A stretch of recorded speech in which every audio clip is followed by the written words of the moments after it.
गोली टांग पे सोल्यूशन है। गोली यहाँ सोल्यूशन है। उन्होंने इस देश के अंदर 110 करोड़ सनातनियों को मारा है। उसने इस देश के सारे युवा बच्चों को मारा है। माँ का दूध पिया है। सुन लो हिंदुओं, किसी भी मंदिर के आगे से इनके ताजे नहीं निकलने चाहिए।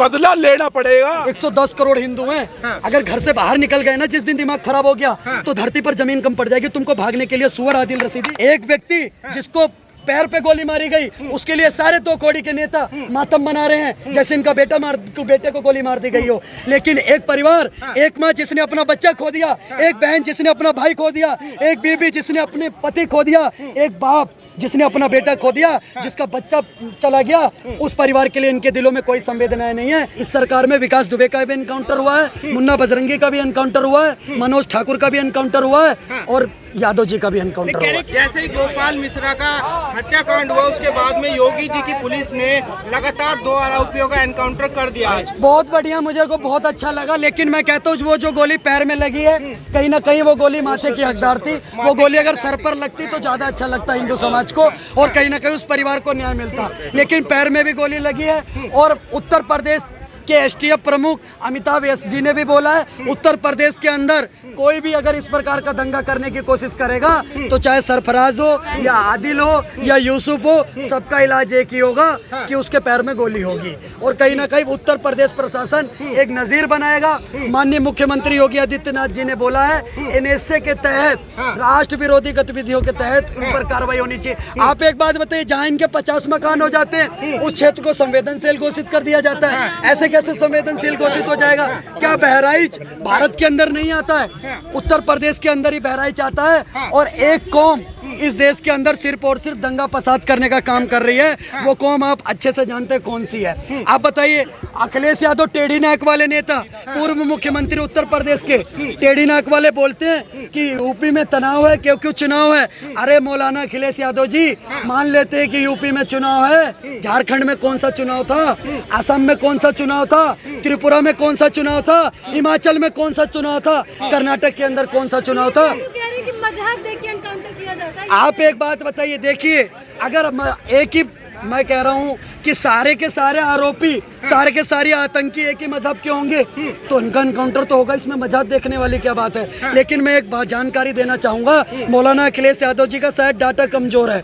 इस सरकार में विकास दुबे का भी एनकाउंटर हुआ है, मुन्ना बजरंगी का भी एनकाउंटर हुआ है, मनोज ठाकुर का भी एनकाउंटर हुआ है और यादव जी का भी एनकाउंटर कह रहे हैं कि योगी जी ना एक कौम को टारगेट कर रहे हैं, एक कौम को ज्यादा मार दे रहे हैं। देखिए, पत्थर वही कौम चलाती है ना, वो कौम पत्थर कहाँ चलाना बंद कर दे, उनको टारगेट करना बंद कर दिया जाएगा। पत्थर आप चलाएंगे तो बुलडोजर मेरे घर पे क्यों चलेगा? पत्रकार महोदय, फोन आप चोरी करोगे तो मेरे घर पे पुलिस क्यों आएगी? आप बताइए, आपके अगर सर पे चोट है तो हाथ पे बैंडेज लगाते हैं क्या? नहीं लगाते ना। सर पे चोट है तो सर पे ही बैंडेज लगेगा। तो जो पत्थर चलाएगा बुलडोजर उसके घर पर चलेगा। जो 34 छर्रे एक निर्दोष में, एक व्यक्ति जिसको पैर पे गोली मारी गई उसके लिए सारे 2 कौड़ी के नेता मातम मना रहे हैं जैसे इनका बेटे को गोली मार दी गई हो। लेकिन एक परिवार, एक माँ जिसने अपना बच्चा खो दिया, एक बहन जिसने अपना भाई खो दिया, एक बीबी जिसने अपने पति खो दिया, एक बाप जिसने अपना बेटा खो दिया, जिसका बच्चा चला गया, उस परिवार के लिए इनके दिलों में कोई संवेदनाएं नहीं है। वो परिवार इनके लिए कोई मायने नहीं रखता। ये सिर्फ और सिर्फ गोल टोपी, लंबी दाढ़ी, MY फैक्टर को लेके चलने वाले लोग हैं। 20% वोट बैंक को लेकर समाजवादी और कांग्रेस के नेता कह रहे हैं कि अगर ये सभी करना है तो कोर्ट कचहरी बंद कर दीजिए अगर अपनी तानाशाही दिखानी। देखिए, मैं आपके चैनलों के माध्यम से उत्तर प्रदेश सरकार से पूछना चाहता हूँ, मुलायम सिंह जी की सरकार में 2012 में 891 एनकाउंटर हुए। आप कह दीजिए नहीं होने चाहिए थे। ये लोग फेक एनकाउंटर पर बात करेंगे। इनकी सरकारों में जोली LB2 जैसी पिक्चरें बनी। मुस्कुराइए, आप लखनऊ में हैं जिसमें उत्तर प्रदेश हाई कोर्ट ने डिसीजन दिया कि आपके पुलिस वालों ने फेक एनकाउंटर करा है। आज बताइए, सुप्रीम कोर्ट या हाई कोर्ट एक भी डिसीजन आया उत्तर प्रदेश पुलिस के खिलाफ, दायर कीजिए ना याचिका। आज जाते हैं, आप मुंह की खानी पड़ती है आपको। इनकी सरकारों में, मौलाना अखिलेश यादव के पिताजी की सरकार में पिक्चरें बनती थी, वेब सीरीज बनती थी। मिर्जापुर वेब सीरीज आपने देखी होगी, पूर्वांचल में गुंडा राज, इनकी सरकारों की देन थी। आपने रक्तांचल वेब सीरीज देखी थी, किस प्रकार से यूपी में गुंडा राज मचा, ये इनकी सरकार की देन थी। आपने भोकाल वेब सीरीज देखी होगी, जिस प्रकार से मुजफ्फरनगर दंगा हुआ और कैसे हमारे देश के IPS अधिकारी नवीन सिखेरा जी ने उसको संभालने का काम करा योगी जी की सरकार में। ये तो गुंडों को पालने वाले लोग हैं। जब इनके आदमी, इनके गुंडे, इनके गुर्गे समाजवादी पार्टी के लाल टोपी पहन के काले काले कारनामे करने वाले नेताओं के खिलाफ कार्रवाई होती है तो इनकी अम्मा बुआ सब मरने लग जाती है। लेकिन कुछ लोग यहाँ भी ये भी कह रहे हैं, जैसे समाजवादी पार्टी के नेता हैं, कांग्रेस के नेता कह रहे हैं कि भाई भले ही उन्होंने गोपाल मिश्रा का मर्डर कर दिया, आंख के बदले आंख का कोई सोल्यूशन थोड़ी होता है। देखिए, कांग्रेस पार्टी को आप इतना सीरियस मत लीजिए। यूपी में कांग्रेस पार्टी की 3 सीटें हैं, सीट आती है इनकी 3 और बोलेंगे 1-1 घंटा। आपको उत्तर प्रदेश की जनता खुद नहीं सुन रही है। 40 साल से वनवास दे रखा आपको यूपी के अंदर, 10 सीट से ज्यादा नहीं आ रही, 40 साल हो गए आप, लेकिन 1-1 घंटा के यूपी की जनता को ज्ञान देते हैं। आपकी सुनने वाली नहीं है। और ये मौलाना आदिल रशीदी जैसे बंदे जो कि हमारे देवी देवताओं और धर्म का मजाक बनाने का काम कर रहे हैं। हम कह रहे हैं ये हिंदू है, अब ये ना बटेगा ना कटेगा।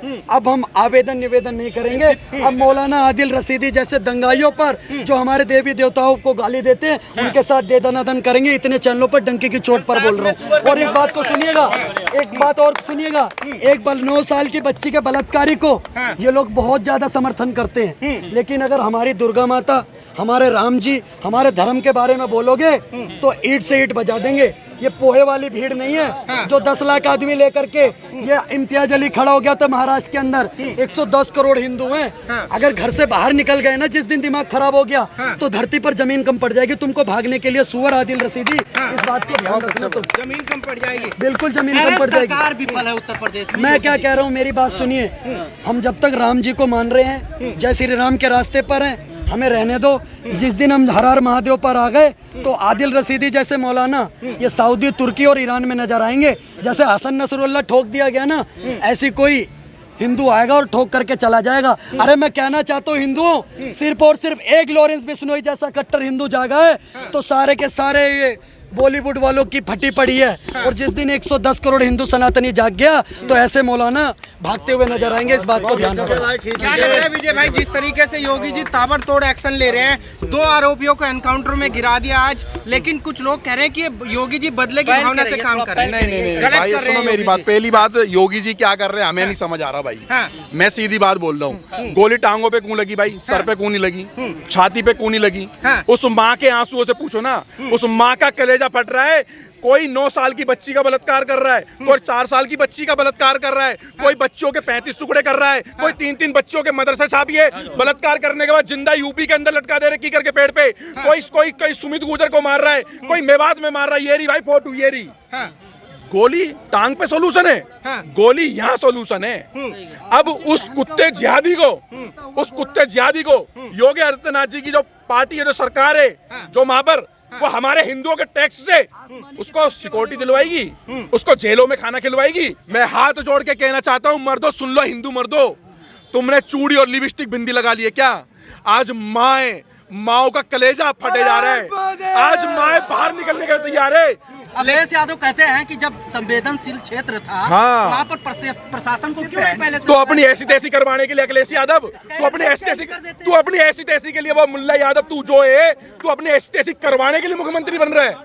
तो अपने ऐसे करवाने के लिए मुख्यमंत्री बन रहा है। मतलब कि कोई जहाँ पर मुल्ले ज्यादा है, जहाँ पर मुस्लिम ज्यादा है, जहाँ पर मदरसे ज्यादा है, जहाँ पर ये मस्जिद ज्यादा है, कब्जा करके जो मस्जिद बना रखी है इन्होंने, वहां पर भाई साहब यात्रा, शोभा यात्रा ही निकलेगी, शोभा यात्रा ही निकलेगी। जा, हम भी कहते निकालो हमारे मंदिरों का आगे ताजिए। तुमने अपनी माँ का दूध पिया है, सुन लो हिंदुओं, कंप्लेंट दे देना अपने लोकल थानों में। किसी भी मंदिर के आगे से इनके ताजिए नहीं निकलने चाहिए, बदला लेना पड़ेगा। और सुन लो एक बात और, में अपने अपने क्षेत्र में जहां पर मस्जिदें हैं और ये 4-4, 5-5 अब भौंपू लगा करके 5 टाइम जो चिल्ला रहे हैं, अपने लोकल थाने में कंप्लेंट दो, 112 पे कॉल करो, तुम्हारा बीट ऑफिसर आकर के उसके माइक को बंद करवाएगा। सुप्रीम कोर्ट की गाइडलाइन के ये धज्जियां उड़ा रहे हैं बेमतलब है। उस अजान को कोई सुन करके राजी नहीं है, हिंदू सुनता ही नहीं है उसको, हिंदू को पता ही नहीं बोल क्या रहे ये लोग। क्यों हमारे कान फाड़ रहे हो? क्यों हमारे बच्चों को, जो बच्चे एजुकेशन, जो पढ़ाई तैयारी कर रहे हैं, इस देश के IAS IPS commissioner, DCP ACP बनने की, जज बनने की, DM SDM बनने की तैयारी कर रहे हैं, उनको ये अजान सुना करके बनाएंगे क्या? बेवकूफ बना रहे जनता का। आदले का बदला हम भी लेंगे और तैयार है इस देश का कट्टर हिंदू सनातनी।